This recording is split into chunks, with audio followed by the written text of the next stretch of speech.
আসসালামু আলাইকুম। তো সবাই কেমন আছেন? তো আশা করি ভালো আছেন। তো আপনাদের গত ভিডিওতে দেখাছিলাম যে আমাদের পাকসান গাছের কাটিং নিয়ে আসলাম আমরা একটা জমি থেকে। তো কালকে এগুলো থেকে আমরা কাটিং বের করছিলাম। তো আজকে এগুলা আমাদের একটা জমি আমরা প্রস্তুত করেছিলাম। এখন আজকে আমরা ওই জমির মধ্যে আমরা কাটিংগুলো রোপণ করব। তো আপনাদের একটু দেখাই, দেখেন এই যে এগুলো আমরা কাটিংগুলো বের করে এগুলো এখানে রাখছি। আমরা একদিন পানি দিয়েছি, দেখেন এগুলান থেকে দেখেন দেখেন সারা বের হয়ে গেছে। এই দেখেন এগুলো থেকে দেখছেন এই সারা বেরিয়ে গেছে। দেখেন এগুলো আমরা এইভাবে রেখে একদিন পানি দিয়েছি, দুইবার করে। তারপর দেখেন এই সারা বেরিয়ে গেছে। দেখেন এগুলো আমরা আমাদের যে জমির মধ্যে রূপ ওইখানে নিয়ে যাবো। হ্যাঁ, এখন আমরা কাটিংগুলো নিয়ে আমাদের মাঠে চলে আসলাম। যে জমির মধ্যে আমরা লাগাবো ওই জমির মধ্যে চলে আসলাম। তো আমাদের অর্ধেকের মতন কাটিং লাগানো হয়ে গেছে। আমি সকালে সে কাটিংগুলো লাগাই ফেললাম। তো আমাদের এই জমির মধ্যে আমরা আগে শিম চাষ করতাম, তো শিম তেমন একটু হইতো না, সেই জন্য আমরা এই পাকচান গাছ চাষ করতেছি।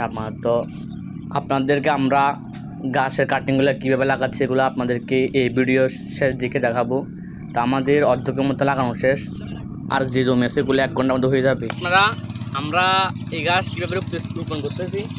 তো আমাদের এই জায়গার মধ্যে আমরা ট্রাক্টর দিয়ে সাজ দিই নাই, কারণ এখানে বিভিন্ন গাছ আছে, এখানে ট্রাক্টর দিয়ে সাজ দেওয়া সম্ভব না। এই জন্য আমরা কালকে কোদাল দিয়ে একটু কুপাইছি, তো মেডিগুলো একটু দুধ করে ফেলছি।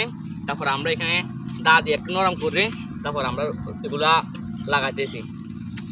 তো এগুলা কীভাবে লাগাইতে হয় তো দেখেন, এটা একটা গাছের কাটিং।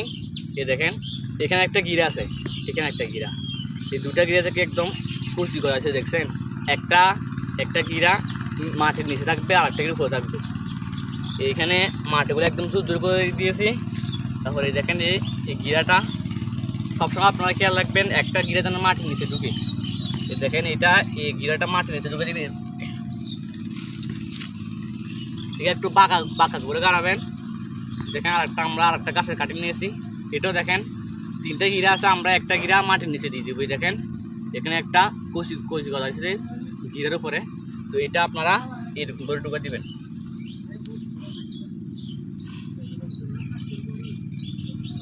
তো পর একটু হালকা করে মাটি দিয়ে একটু চতুর্দিকে একটু বড়াই দিবেন। তো আমাদের এই গাছের পূর্বে কোনো অভিজ্ঞতা নাই, আমরা বিসমিল্লাহ গ্রুপ ভাইয়ের ভিডিও একটা দেখেছিলাম। তো উনি এইভাবে রোপণ করে এই পাকসান গাছের কাটিংগুলো। তো আপনাদের গাছ একটা দেখায়, আমরা এখানে এক হাত করে ব্যবধান রাখতেছি। একটা গাছের কাটিং থেকে আরেকটা গাছের কাটিং 1 হাত করে ব্যবধান রাখতেছি।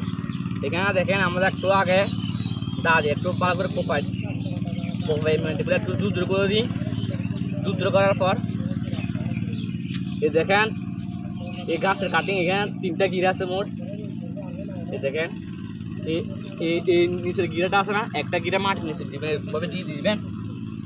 আরেকটা গাছের কাটিং, তো এই গিরাটা এটাও একই সিস্টেম, একটা গিরা মাটির নিচে দিয়ে দিবেন এরকমভাবে।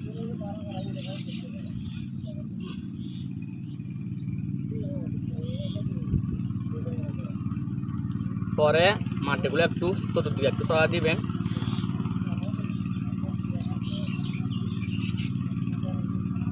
তো আমরা এরকম পদ্ধতির মধ্যে ফোন করতেছি। তো আপনারা চাইলে এরকমভাবে রুখতে পারেন।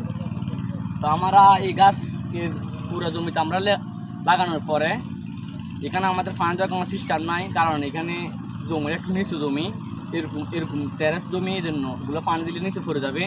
তো আমরা বালতি দিয়ে আমাদের পাশে খাল আছে, খালের পাশ থেকে আমরা পানি দিয়ে একটু